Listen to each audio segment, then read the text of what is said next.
We have removed the bottlenecks. We had serious issues with teachers and teacher recruitment. By January this year, we've now recruited 100,000 teachers. We've closed the gap. We're remaining with 20,000 teachers next year, and then we will completely close the gap on teacher numbers.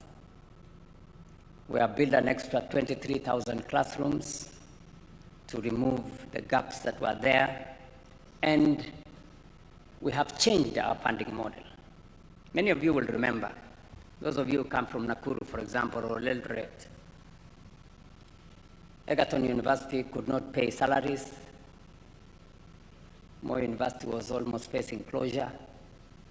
My own alma mater, Nairobi University, had very serious challenges. They couldn't pay their dues.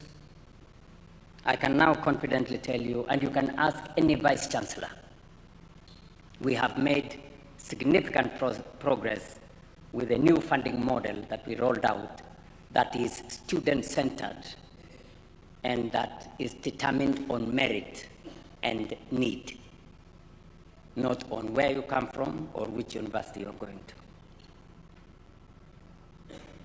And I say so because education is probably the most important instrument that we can use to sharpen our human capital. And our human capital is the most important asset that we have as a nation. And so it is important that every child in Kenya has access to education, not as a matter of privilege, but as a matter of right.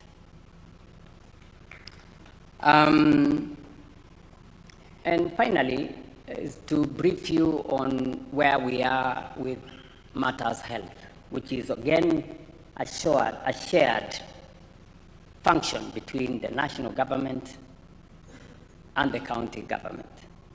I must commend the Council of Governors. They have worked with me and the national government in making sure that health does not become a privilege for those who have jobs or those who have means or those who can afford. But health becomes a right as it is defined in the Constitution, Section 43, that health is a right for every citizen of the Republic of Kenya, irrespective of any other consideration, financial, social, religious, whatever. So we're making very good progress, and I am proud of the numbers that are now clear. I was in the city of Nairobi yesterday, and Nairobi, which has the largest population, is actually among the first 5 counties that have registered SHA, despite their numbers.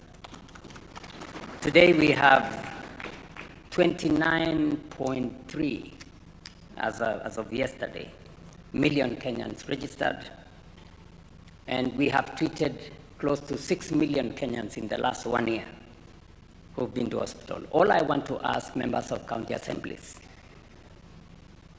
don't allow facilities in your area of jurisdiction to continue to charge citizens for treatment. Let me repeat. As a member of the county assembly, I want you to know every facility that is providing outpatient facility, be it a dispensary, be it a health center, or a level 4 hospital, be it private, faith-based, or public, all of them,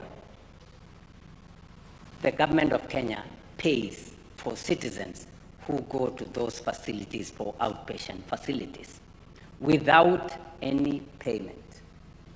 Citizens should be treated. All they need to do is to make sure they are registered in SHA. The rest will be taken care of by the government of Kenya. Let me also say that I have worked with the county governments, because the biggest challenge that has always been there to the people of Kenya has been the absence of medicines in our facilities. Mwananchi anaenda pale, anaambiwa mambo ni sawa, namna hii, mwisho anaambiwa hakuna dawa. So, we have agreed with the Council of Governors. The problem that existed at that time was the refill rate of KEMSA. Refill rate for KEMSA in 2022 was 38%. I can now tell you here standing that it is now 97%. Meaning that every facility should have medical commodities. There is no longer an excuse for any facility not to have the right medicines for our citizens. And as county assembly members, please, I want to enlist your support in making sure that we red flag and we profile those facilities that either continue to charge citizens or continue to tell us there is no medicine. We should ask them tough questions. I think that goes to the heart of what Prime Cabinet Secretary was saying, that your oversight responsibility includes making sure that those facilities are working. Members, I have told you about, I wanted to say one more thing. We are, one of the most serious challenges that we face as a nation is unemployment. All of you, I know, you wake up in the morning, you find people, and we have challenges of unemployment, and we have to be deliberate and intentional on how we create jobs. And that is why we have rolled out 4 different programs. We have our housing, markets, and hostels program that now employ close to 500,000 Kenyans. And God willing, by next year, it should be able to employ 1 million young people. I was a month ago with the professionals. These are engineers, from the mechanical engineers, structural engineers, electrical engineers, other professionals in that space. And we have recruited about 6,000 of them to help us, to monitor and oversight, working with other consultants. We have also the digital jobs space, which I did ask county assemblies to identify at least one spot in their wards so that we can work with the members of parliament to build at least an ICT hub so that you can have 100, 200, 300 young people working on our digital jobs space. And again, I remember telling members of this assembly that there is an opportunity for you to sponsor. And sponsor in this case does not mean you pay. You just assist them to know where they can get opportunities to work outside Kenya. And all this is moving in the right direction. Today we have 1.6 million Kenyans that were not working in 2022. They are working today in all the programs we have done. And we will continue to open those opportunities. Recently, I was in different parts of the country on the business support that we are extending to our micro, small, and medium enterprises under the Nyota program. I want to ask members here to participate in that program, to mobilize, because we have a phase 2, we have a phase 3, we have a phase 4. So this is an opportunity for you, and we have insisted that beneficiaries must be ward-based. We have said beneficiaries must be from every ward, and we have distributed equally in all wards in Kenya. In the past, such programs would benefit a few people in towns and in places, but we have insisted this time round that because we believe in bottom-up, it must really be at the bottom, and that is at the ward.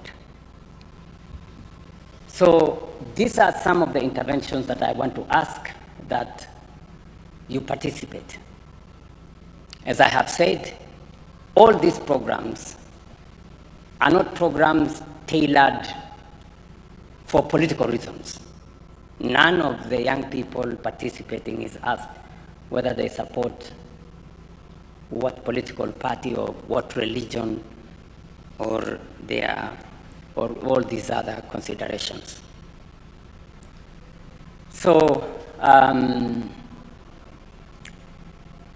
finally,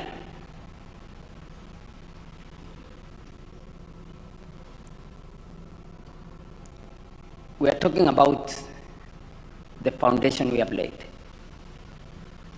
We've dealt and consolidated and stabilized our economy. We've transformed our agriculture.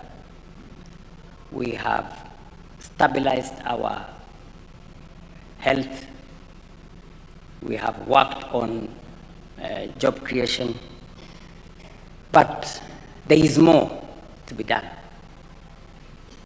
That's a good foundation. But going into the future, there are 3 things we must do.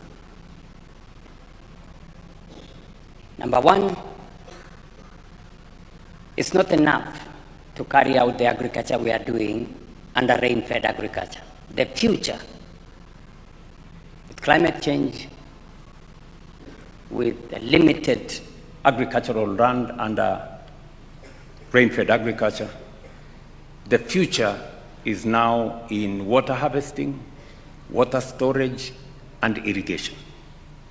And the plan is to have at least 2.5 million acres under irrigation so that we solve the problem of food insecurity in a permanent way.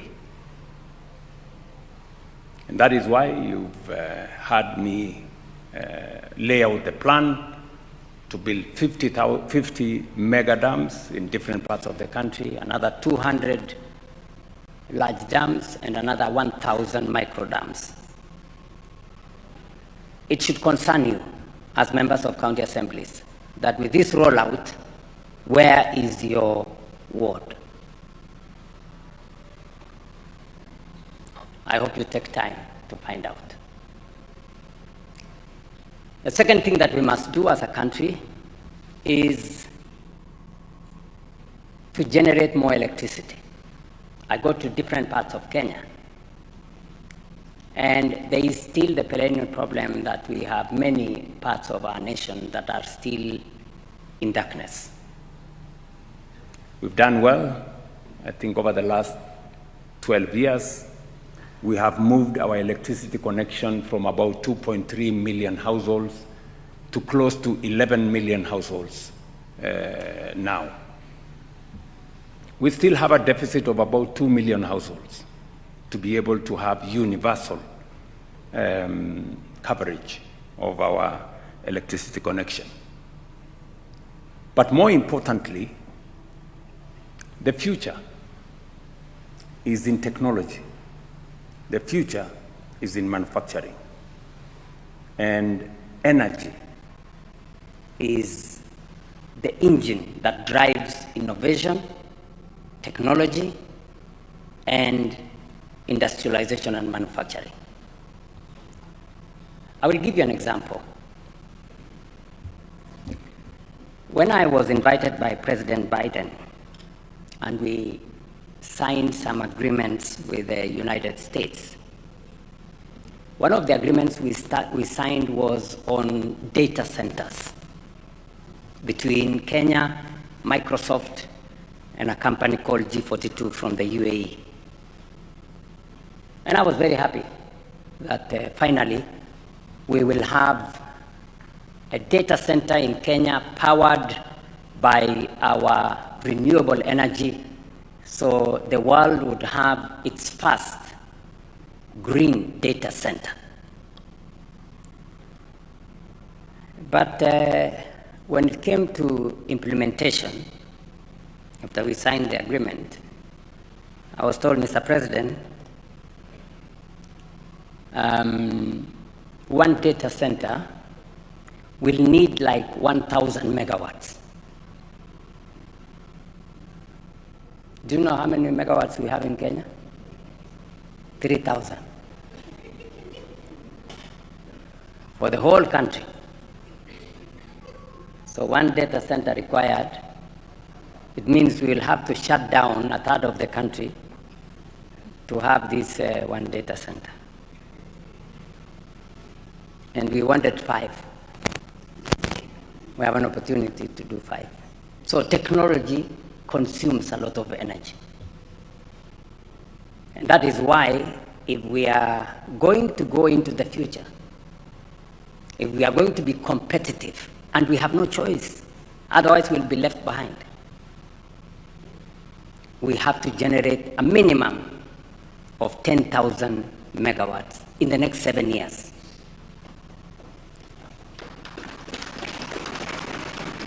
It's going to cost us something like 1.5 trillion.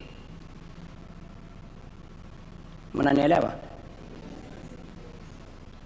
So these are realities that we must live with. When you hear me say, for far too long, we have been making peace with mediocrity, tuko tu hapo, the scale of our ambition, the level of our thinking has been limited. So we need to generate energy. And we have enough energy to generate. In fact, we have 10,000 megawatts potential for geothermal. We have 20,000 in wind. We have more capacity in solar.